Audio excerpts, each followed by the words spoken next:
Bonjour les amis.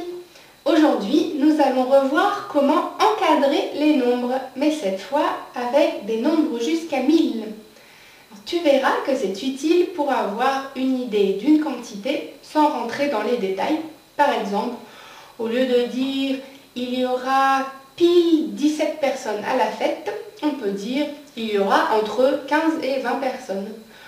Ou au lieu de dire « il y a 236 élèves dans cette école », on peut dire « il y a 230 à 240 élèves ». C'est plus simple et cela suffit pour se faire une idée, pour savoir à peu près. Pour cette leçon, tu dois déjà avoir vu la leçon « Encadrer les nombres jusqu'à 20 » et la leçon « Comparer les nombres jusqu'à 1000 ». J'espère que tu t'es bien entraîné et que tu es à l'aise avec ces deux leçons. Comme ça, notre leçon d'aujourd'hui te semblera facile. J'espère que tu es bien installé avec la personne qui t'aide à apprendre pour pouvoir lui poser des questions. Alors, tu te souviens que encadrer un nombre, c'est trouver des nombres de chaque côté. Donc, un nombre inférieur et un nombre supérieur. Par exemple, je peux encadrer 2 par 1 et 3, car 1 est inférieur à 2 et inférieur à 3. 2 est entre les deux. Et nous avons vu aussi que l'on peut encadrer de plusieurs façons. Par exemple, est-ce que tu te souviens comment encadrer 12 par deux nombres qui finissent par 0? Je te laisse réfléchir.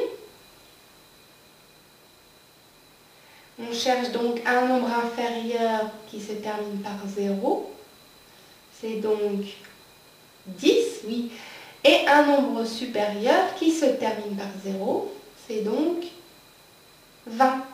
J'ai encadré 12 par 10 et 20. On dit que 12 est compris entre 10 et 20. Alors, quand on encadre un nombre par deux nombres qui se suivent, par exemple 1 inférieur à 2 inférieur à 3 ou 11 inférieur à 12 inférieur à 13, tu vois qu'on ne fait que enlever et ajouter une unité, un dé. 11 c'est juste 1 de moins que 12, une unité de moins que 12, et 13 c'est juste une unité de plus que 12. Alors on dit que l'on a encadré 12 à l'unité près, c'est-à-dire que 12 c'est presque 11 à 1 près, et c'est aussi presque 13 à 1 près. Donc si je te demande d'encadrer 325 à l'unité près, je te laisse réfléchir.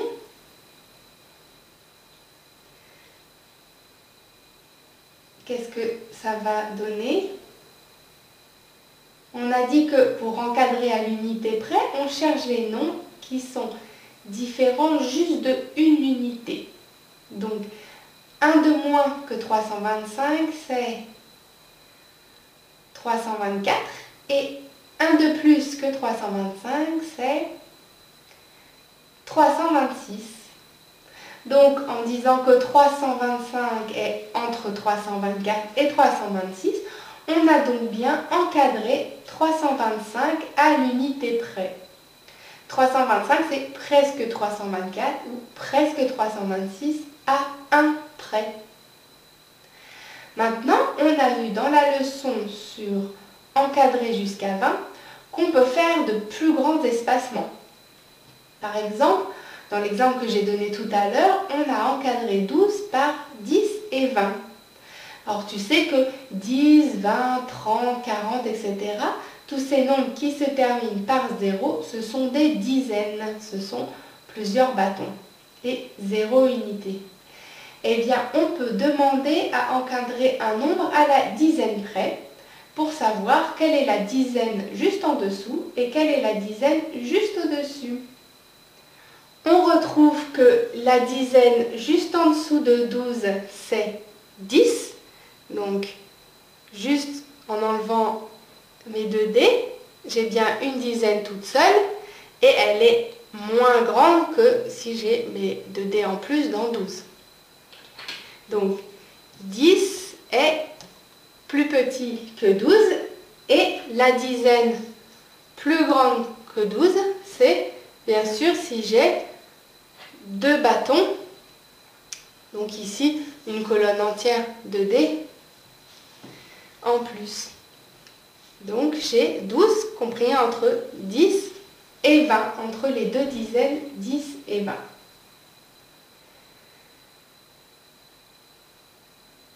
Donc quand on écrit 10 inférieur à 12 inférieur à 20, on a encadré 12 à la dizaine près. C'est-à-dire que 12, on peut dire, est à peu près égal à 10 et c'est aussi à peu près 20. On ne peut pas se tromper de plus d'une dizaine. Prenons un autre exemple et encadrons maintenant 26 à la dizaine près.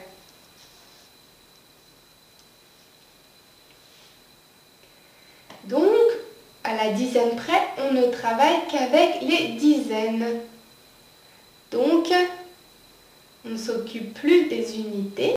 Donc, la dizaine juste en dessous de 26, c'est juste les 2 bâtons, sans unité, donc 20.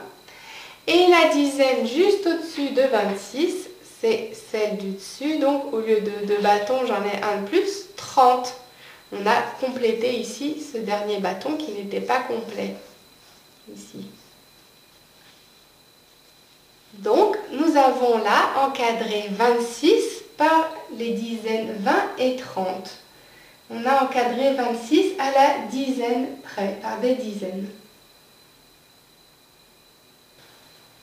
Reprenons enfin l'exemple de 325, mais cette fois-ci à la dizaine près. Je te laisse le faire tout seul. Tu peux donc mettre la vidéo sur pause et reprendre quand tu auras terminé.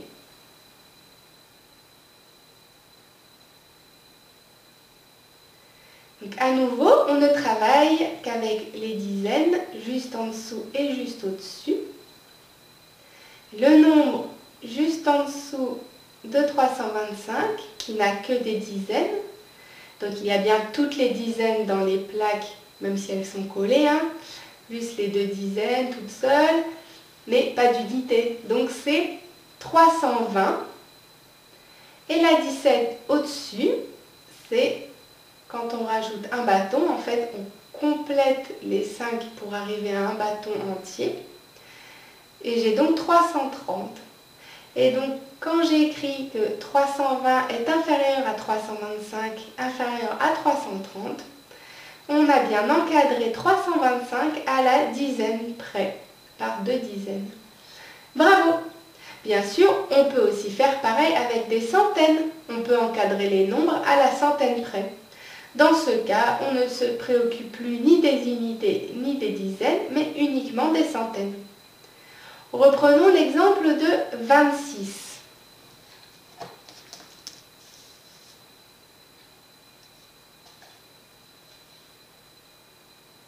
Pour trouver la centaine inférieure, une centaine, j'enlève les dizaines et les unités, donc en fait, il ne reste rien. Il n'y a pas vraiment de centaine inférieure. Donc on va écrire que 26 est supérieur à 0, que c'est 0 qui est inférieur à 26. Et la centaine au-dessus de 26, c'est une plaque entière. Et donc, on écrit que 26 est compris entre 0 et 100. Et pour finir, toujours avec l'exemple de 325, je te laisse trouver l'encadrement à la centaine près. Tu peux mettre la vidéo sur pause.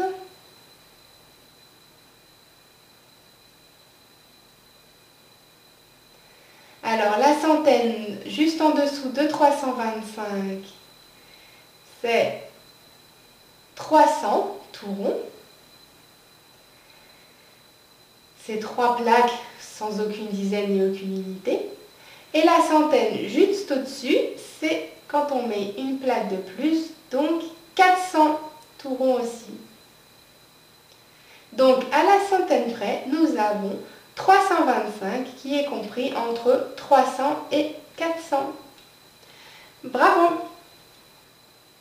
Alors pour bien te souvenir de tout ceci, tu peux fermer les yeux et t'imaginer un nombre, par exemple 325, et tu sais que pour l'encadrer à l'unité près, je ne fais que enlever une unité et rajouter une unité.